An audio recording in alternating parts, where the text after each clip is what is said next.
Hay un sonido que en México puede cambiar una vida entera. No es el ruido de un disparo ni el golpe de una puerta siendo derribada. Es algo mucho más simple, casi inocente. El timbre de un teléfono sonando en la oscuridad de una habitación de hotel. Nada más que eso. Pero cuando ese teléfono suena en el momento equivocado, para la persona equivocada, todo lo que creía sólido comienza a desmoronarse. Esta es la historia de un hombre que hizo reír a millones durante 6 décadas. Un rostro que definió toda una época del cine mexicano. Alguien que entró a bares y los convirtió en escenarios, que pagó mesas completas sin pensarlo 2 veces, que vivió como si el dinero fuera un río infinito. Pero hay algo que nadie te dice sobre los ríos. Todos, eventualmente, se secan. En los próximos 25 minutos descubrirás cómo un actor legendario pasó de ser el símbolo del exceso y la abundancia a confesar públicamente que no puede pagar un café.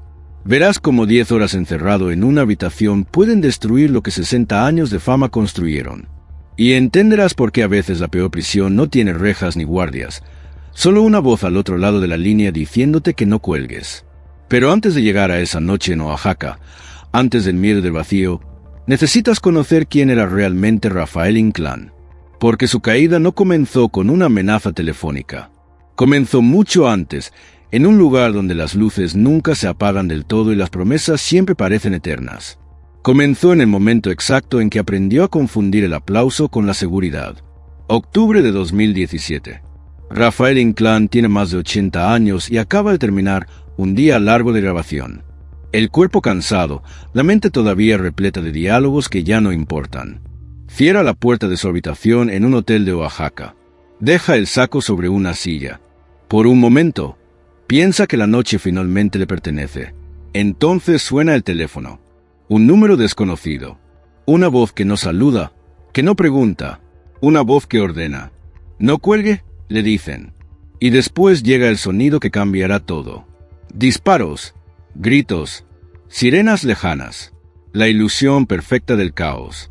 Le dicen que el hotel está rodeado, que hombres armados controlan los pasillos, que si intenta salir o llamar a alguien, todo terminará mal.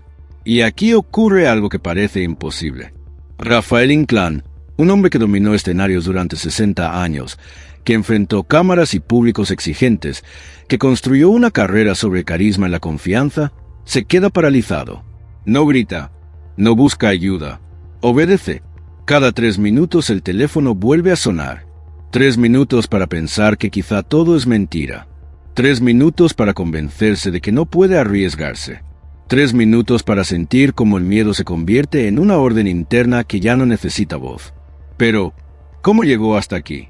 Como un ícono del cine mexicano, alguien que filmó más de 100 películas y llenó salas durante décadas, termina atrapado en una habitación sin que nadie lo toque.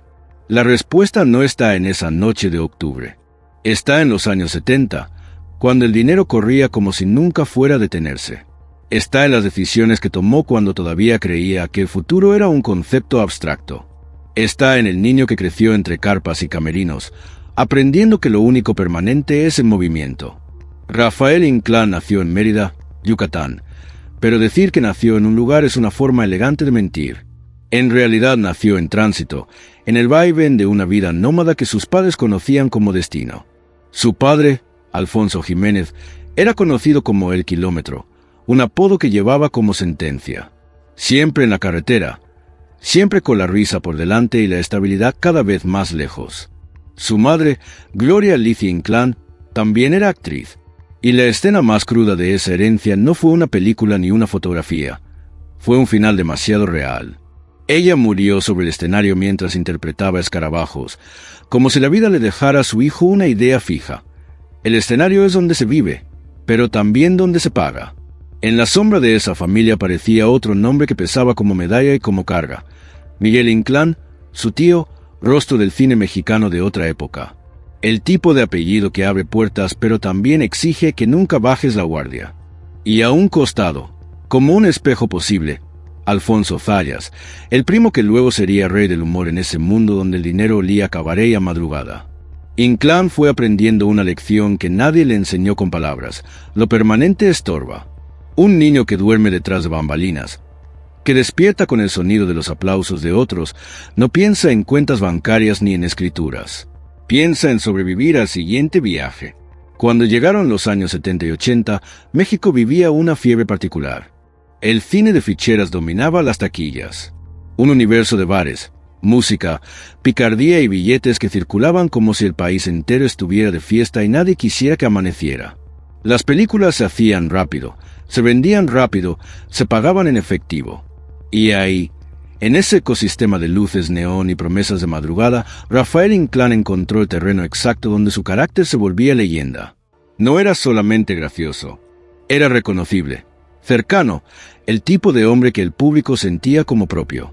Junto a nombres como Zayas y Alberto Rojas de Caballo, se volvió parte de una maquinaria que parecía infinita. Filmaba y filmaba, más de 100 películas en esa etapa. Él mismo lo diría con una franqueza que hoy suena como epitafio. Nunca contó el dinero y nunca contó los años. Pero aquí está la contradicción que nadie entiende hasta que es demasiado tarde. Rafael Inclán no era un actor limitado ni un payaso del montón. Podía hacer teatro serio, podía tocar textos difíciles, podía sostener un personaje con la misma intensidad con la que sostenía una carcajada. Llegó a interpretar el avaro de Molière, a caminar por territorios de cine más exigente, incluso bajo la mirada de directores como Arturo Ripstein. Tenía talento real, de ese que no se fabrica con fama. Y aún así, el escenario donde ganaba respeto no era el mismo donde perdía todo. Porque el cine de ficheras no solo le dio dinero, le dio un código. En ese mundo, un hombre valía lo que gastaba. La generosidad se confundía con poder. El aplauso no se compraba con técnica, se compraba pagando la cuenta de todos. Y él, criado sin raíces, con el ego de estrella y el hambre vieja de quien jamás se sintió seguro, cayó en la trampa más silenciosa. Creer que el dinero era un río que nunca se seca. Hay una palabra que Inclán usó para describirse a sí mismo, una palabra que lo define mejor que cualquier titular de prensa. Botarate. No lo dijo con orgullo. Lo dijo con esa risa amarga del que entiende tarde lo que hizo. Un botarate no es solo alguien generoso. Es alguien que confunde el dinero con aplauso, la cuenta pagada con cariño, el derroche con respeto. En el México que lo vio convertirse en ídolo popular durante los 70 y 80, esa confusión estaba premiada. En el mundo del cine de ficheras, en el ecosistema de la noche, el hombre que no pagaba era el hombre que no existía. Guardar era ser tacaño, medir era ser cobarde. Y Rafael, que venía de una vida nómada donde nada duraba demasiado, aprendió a vivir como si la abundancia fuera un derecho eterno y no un accidente histórico. Una generación de actores que cobraban en efectivo, que recibían sobres gruesos después de una jornada de rodaje, que se subían al auto con el bolsillo caliente y el ego todavía más caliente. Inclán fue uno de los rostros más reconocibles de ese tiempo. Un hombre que llenaba salas, un tipo que entraba a un bar y el bar se convertía en escenario. Ahí empieza el error verdadero, porque lo que para otros era un trabajo, para él se volvió identidad. Y la identidad, cuando se sostiene en el gasto, necesita combustible constante. No puedes ser el que invita una vez, tienes que serlo siempre.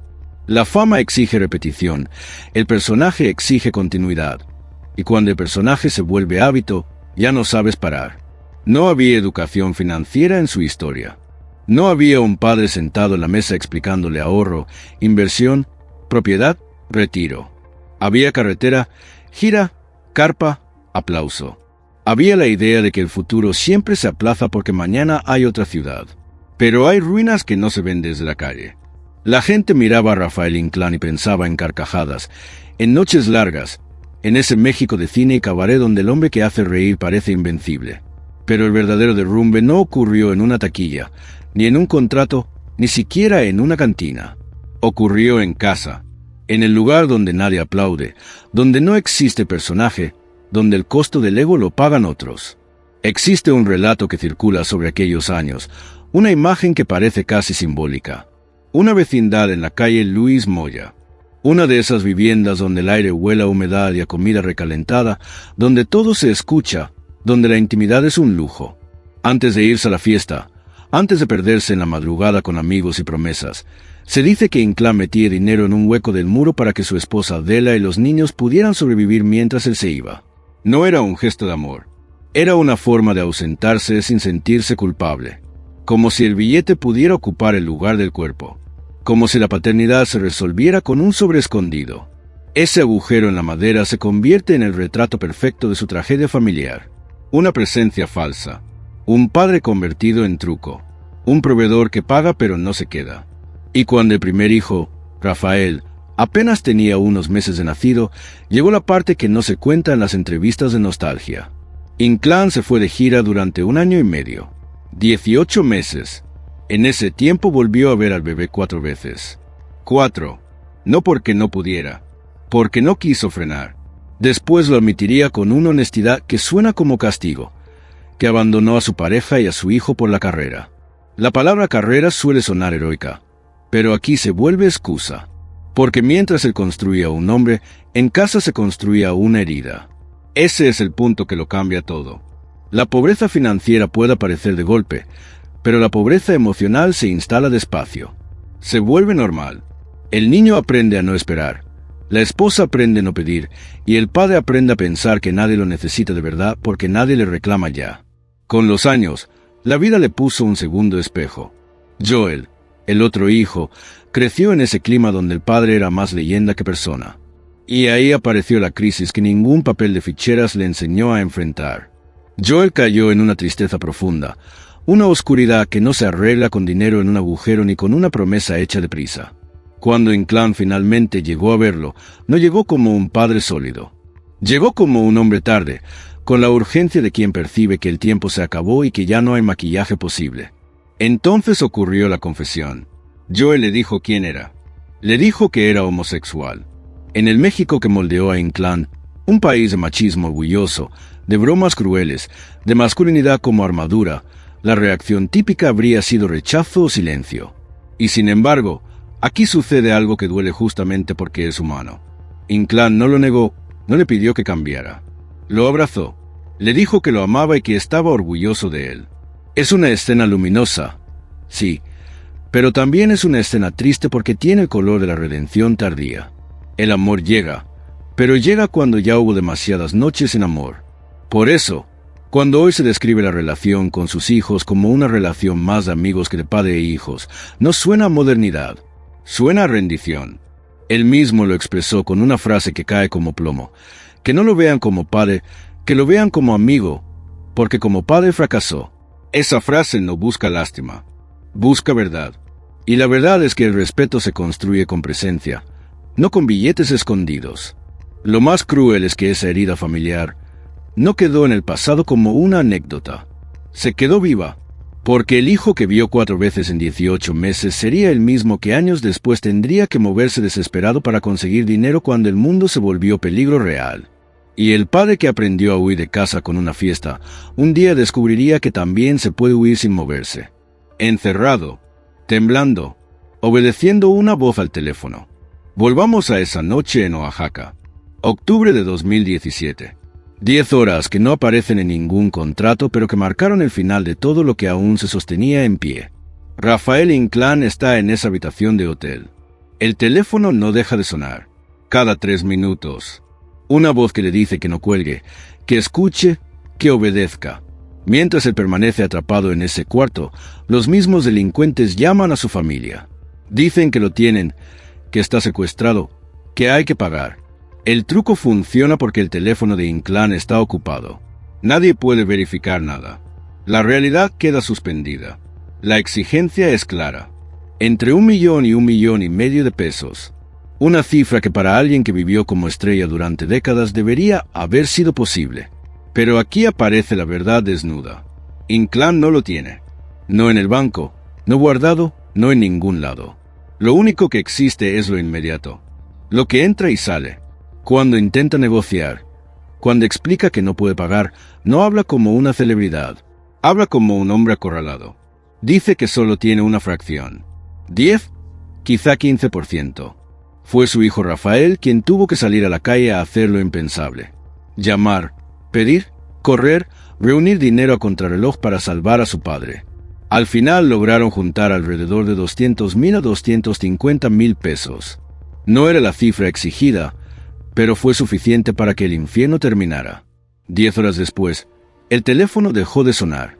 Nadie tocó la puerta. Nadie apareció. La habitación seguía intacta, pero Rafael Inclán ya no era el mismo. porque el secuestro no terminó cuando colgó.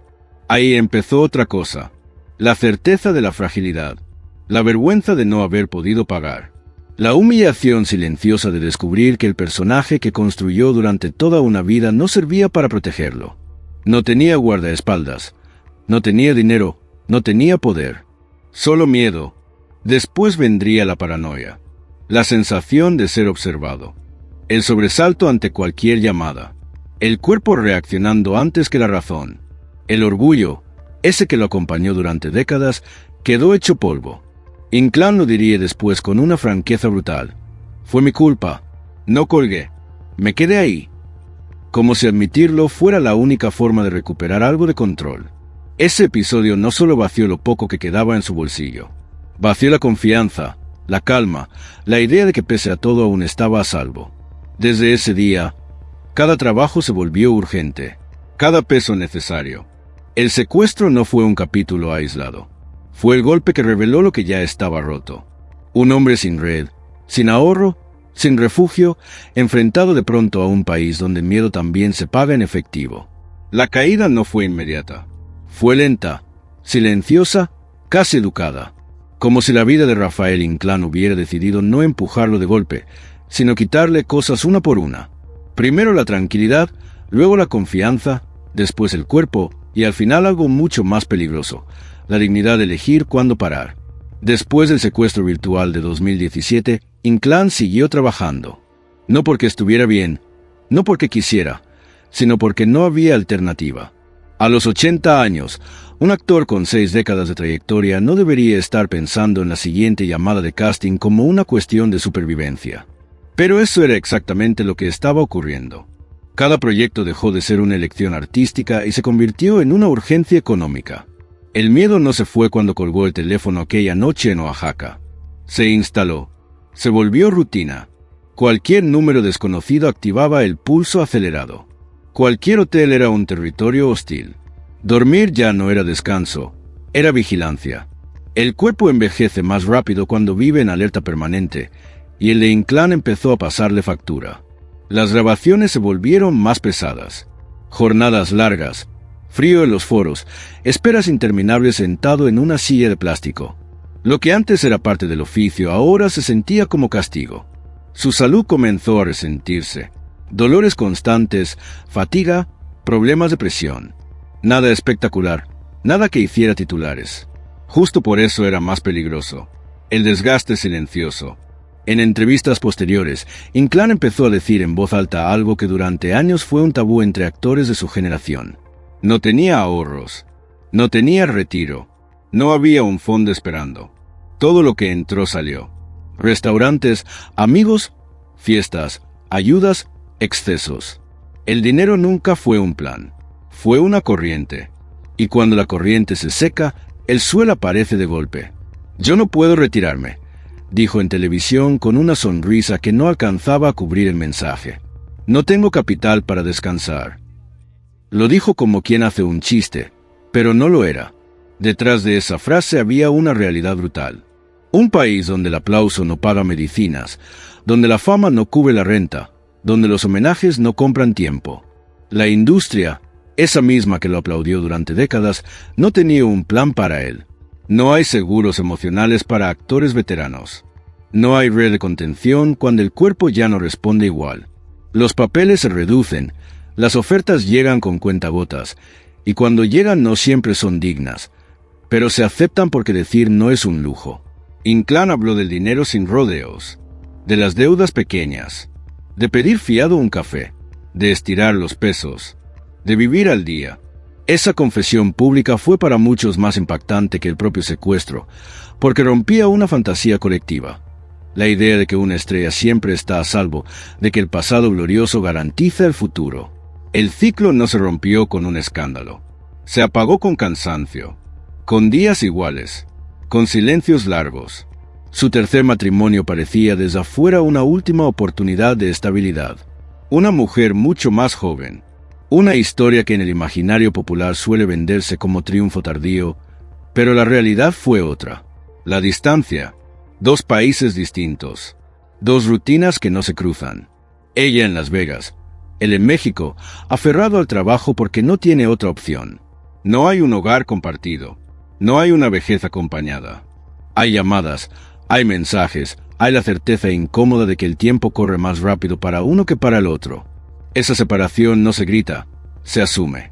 Inclán nunca se presenta como víctima del amor. Simplemente deja caer frases que lo dicen todo. Que no puede dejar de trabajar, que no puede mudarse, que no puede descansar. En el fondo sabe que no está construyendo un futuro con nadie. Está sobreviviendo. Y sobrevivir no es lo mismo que vivir en pareja. Mientras tanto, los días se llenan de pequeños gestos que antes habrían sido impensables. Calcular el gasto. Pensar 2 veces antes de pedir algo. Medir. Él, que pasó media vida pagando mesas completas, ahora bromea con algo que no es broma. Preguntar si alguien puede fiarle un café. Lo dice sonriendo porque el humor fue siempre su armadura. Pero el mensaje es brutal. No hay efectivo, no hay margen, no hay red. Ese comentario lanzado casi a pasar en una entrevista es el símbolo perfecto del cierre del ciclo. El hombre que representó la abundancia popular, el exceso, la risa fácil y el dinero que corre, reducido a la fragilidad de una moneda contada. No es humillante porque alguien lo humille. Es humillante porque él mismo sabe lo que fue. Porque la memoria pesa más cuando el presente es estrecho. A veces habla de homenajes, de reconocimientos, y entonces suelta otra frase que corta. Que si algún día le hacen uno, que pasen la charola. Que el aplauso no se come. Que las placas no pagan cuentas. No lo dice con rencor. Lo dice con lucidez. Esa lucidez que llega cuando ya no queda nada que proteger. Lo más inquietante es su serenidad. No hay rabia, no hay reclamo. Inclán no culpa a la industria, ni a sus colegas, ni al público. Se culpa a sí mismo. Dice que la vida cobra factura, que gastó antes, que ahora toca pagar. Esa aceptación no es resignación pasiva. Es el final lógico de un camino que él reconoce haber elegido. Y ahí es donde el ciclo se cierra de verdad. El niño criado entre carpas. El joven que confundió éxito con exceso. El adulto que huyó de la casa dejando dinero en un hueco de la pared. El hombre que no ahorró porque mañana siempre parecía seguro. Todo converge en este punto. Un hombre mayor trabajando porque no puede detenerse. Hablando con humor de su propia precariedad. No hay tragedia explosiva aquí. No hay un último golpe espectacular. Hay algo más cruel. Continuidad. La repetición del mismo patrón hasta que el cuerpo ya no acompaña. Hasta que la voz tiembla un poco más. Hasta que el chiste cuesta más esfuerzo. El ciclo no se rompe. Se cumple. Y cuando se cumple, lo único que queda es mirar atrás sin mentirse. Rafael Inclán lo hace sin maquillaje, sin personaje. Solo un hombre frente a su propio reflejo, entendiendo que el precio no llegó de sorpresa. Llegó exactamente cuando tenía que llegar. Hoy. Cuando se habla de él, no se habla de un retiro digno ni de una despedida celebrada. Se habla de un hombre que sigue trabajando porque no puede permitirse parar. No por ambición, por necesidad. Las entrevistas de los últimos años tienen un tono distinto. Ya no hay anécdotas desbordadas ni nostalgia glorificada. Hay lucidez. Hay frases que duelen porque no están dramatizadas. No tengo pensión, dice. No ahorré. Lo dice sin enojo, como quien acepta una ley física imposible de revertir. No hubo homenaje nacional. No hubo fondo de retiro para actores de su generación. La industria que lo utilizó durante décadas no tenía plan para su vejez. Y él tampoco. Esa combinación fue letal. No hay villanos claros en esta historia. No hay un culpable único. Hay decisiones. Hay una época donde gastar era sinónimo de éxito y ahorrar parecía una traición al presente. Rafael Inclán no pide lástima. Nunca lo ha hecho. Lo que ofrece, sin proponérselo, es una advertencia. La de una generación completa de artistas que confundió abundancia con permanencia. Que creyó que el mañana siempre estaría garantizado porque el ayer había sido brillante. El final de su historia no está marcado por un desenlace trágico ni por un escándalo final. Está marcado por algo más incómodo, la continuidad, el seguir adelante cuando ya no hay red, el trabajar no por pasión, sino por supervivencia, el aceptar que el éxito no fue suficiente. Quizá ese sea el verdadero cierre del ciclo. No el secuestro, No la caída mediática, sino el momento en que un hombre mira atrás y entiende que la fama fue real, pero el respaldo no. Que el brillo existió, pero no dejó cimientos. Rafael Inclán sigue vivo, sigue presente, pero su historia queda como una de las más claras lecciones del espectáculo mexicano. Cuando el show termina, solo queda lo que construiste cuando nadie miraba. Y si lo único que construiste fue un personaje, si lo único que guardaste fueron recuerdos, si lo único que pagaste fueron cuentas ajenas, entonces lo que queda al final no es un retiro dorado. Es una habitación vacía, un teléfono que suena, y una pregunta que nadie quiere responder. ¿Qué haces cuando el aplauso se apaga y descubres que nunca hubo nada más?